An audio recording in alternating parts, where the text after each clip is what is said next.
Hello everyone. सो आज हम करेंगे forms of literature. So first one is blank verse. अब ब्लैंक वर्स क्या होता है? Let's see it with its definition first. Blank verse is poetry written with iambic pentameter that does not rhyme. Okay, line इसमें mostly penta means 5। Okay, example के साथ हम इसे समझते हैं। जैसे कि मैंने यहाँ पे एग्जांपल लिया है, shall I compare thee to a summer's day, right. Let's see, यहाँ पे जो शैल है ये अनस्ट्रेस्ड है, I stressed, com unstressed and pare is stressed. Similarly thee unstressed, okay, to stressed, a unstressed, sum को हम स्ट्रेस कर रहे हैं, समर्स अनस्ट्रेस्ड डे। ठीक है, so this example is the example of iambic pentameter. Okay, so iambic means when an unstressed syllable is followed by stressed syllable. Okay, and pentameter means 5 feet.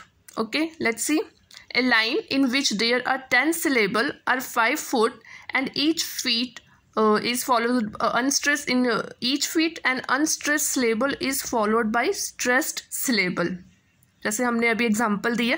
ठीक है, अगर iambic pentameter rhyming नहीं है then it will be blank verse, but if lines in iambic pentameter is rhyming then it will be a heroic couplet. Okay, इसका सबसे अच्छा example है Beowulf.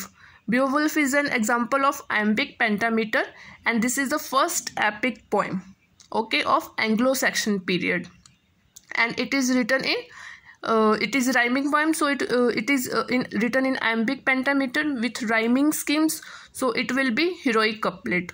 Okay,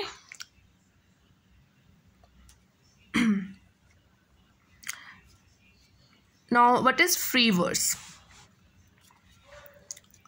Free verse poetry is a poetry that lacks a consistent rhyming scheme, metrical pattern और musical form, जिसमें ना कोई metrical pattern है, ना कोई rhyming scheme है, ना कोई musical form है, उसे हम कहते हैं free verse. Okay, epic. Epic is lengthy narrative form based on grand themes, characters and ideals.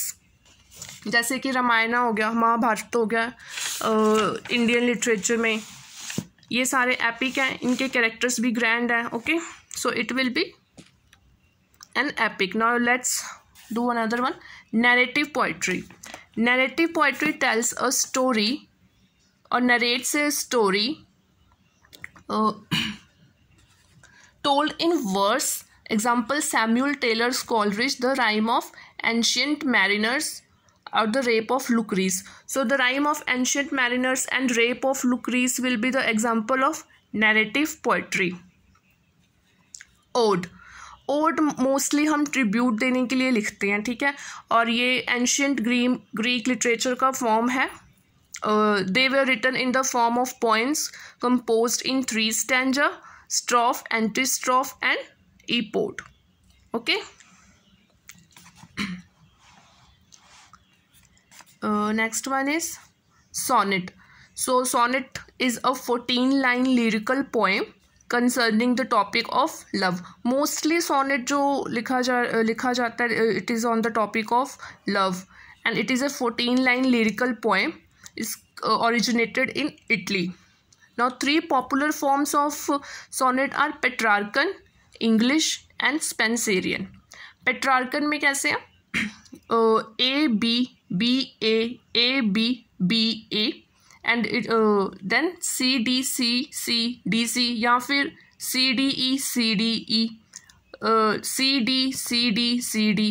तो ऊपर वाला सेम रहेंगे, बाकी नीचे वाले में चेंजेस आते हैं. ओके, इंग्लिश सोनेट कैसे है? A B A B C D C D then E F E F G G. Okay, Spencerian A B A B B C B C C D C D and then E E. Okay, so these were the 3 forms of sonnet, very important points. The next is pastoral poetry. So pastoral poetry, it is mostly क्या represent करती है ये, that natural world, rural life and landscapes like the shepherd's calendar by Edmund Spenser. So ये mostly मतलब natural world को denote करती है. वहाँ की लाइफ बहुत सुकून वाली है, शांति वाली है, ब्लिसफुल लाइफ है. Okay, so this is the form of pastoral poetry. Pastoral poetry और पेस्टोरल एलजी में डिफरेंस है. Pastoral elegy is mostly written on the death of any author, writer or poet. Okay, जिसमें दिखाते हैं that the dead person is living the life of a shepherd in rural life. He is shepherd, he is denoted as shepherd, and he is living the life of rural life after death. Okay, और इसमें mostly क्या होता है, acceptance of death and hope for immortality. कि कोई poet या writer की death हो गई है और वो एक शेफर्ड है, he is living a rural life after death and he is very happy and this show the hope for immortality. So next we will do elegies.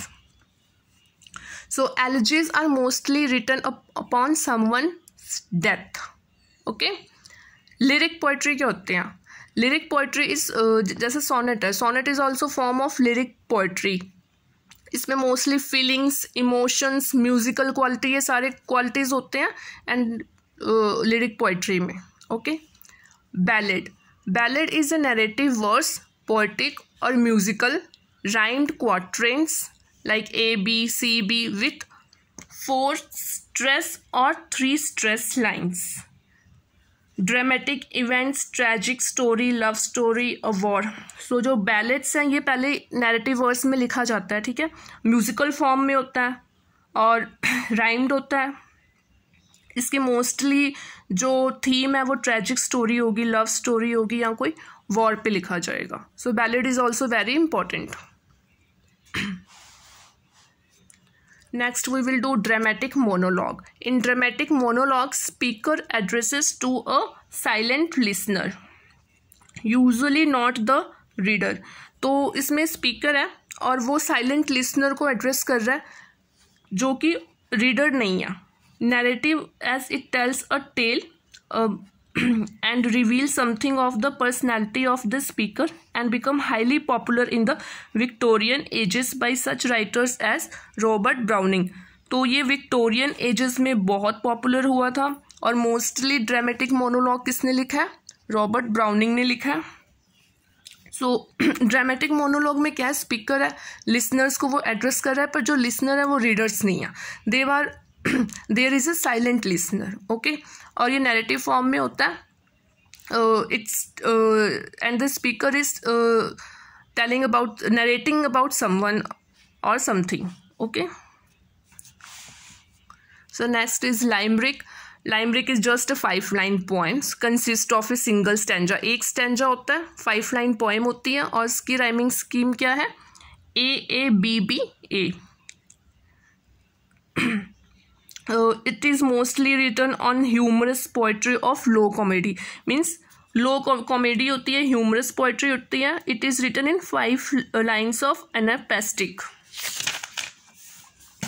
It is written in 5 lines of anapestic trimeter, a line of 3 metrical feet, 2 unstressed syllable followed by a stressed syllable in a foot.